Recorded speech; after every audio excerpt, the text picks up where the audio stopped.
So here we have the Mini Countryman automatic on a 69 plate. I'm going to start off by showing you around the outside of the car, and then we'll hop in and run through some controls on the inside. From the outside, you can see it's a 5-door car with alloy wheels. Let's start off inside the boots and then work our way around the rest of the car from there. So as we approach the back of the car, you can see we have reversing sensors, plenty of boot space as well, along with the 3 individually folding rear seats, should you wish to increase this space even further.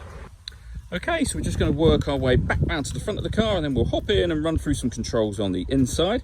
But now that we've done a full circle of it, you can see it's in excellent condition the whole way round. Just briefly before we climb in, I think it's well worth seeing the interior from this exterior point of view. There's plenty to run through on the dashboard, so let's hop in and we'll do that right now. Okay, now that we're inside the car, we're going to start with the dials. On the left-hand side, we have the rev counter. We have the speedometer in the middle and the fuel gauge on the right-hand side. Also in the middle, you can see the total miles for the car, which are 6,377. You can change the information displayed above that by pressing a button on the end of the indicator stalk for various bits of trip computer and fuel economy information, and you can have a digital readout for the speedometer displayed, as you can see there. If we're back out to the steering wheel, on the left-hand side we have cruise control and speed limiter, and on the right-hand side we have stereo and phone controls. The phone controls can only be used after such time as you paired the phone up, and that is done over on the touch screen just here. So hit the phone icon, then manage mobile devices, and then you would connect a new device from there. Now you can either do that as a touch screen, or all of the movements on the screen can be done using this dial and this collection of buttons just here. So the dial will effectively do everything. So your music, for example, you can see there we have DAB and FM radio.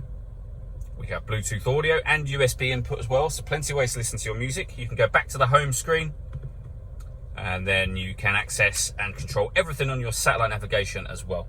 There's a full video that shows how the satellite navigation works, which you can find on our website and also on our YouTube channel as well. Working our way down, we have the air conditioning. So you can determine the direction of the air, the fan speed, the temperature. This button turns the air conditioning, in this case, off or back on again.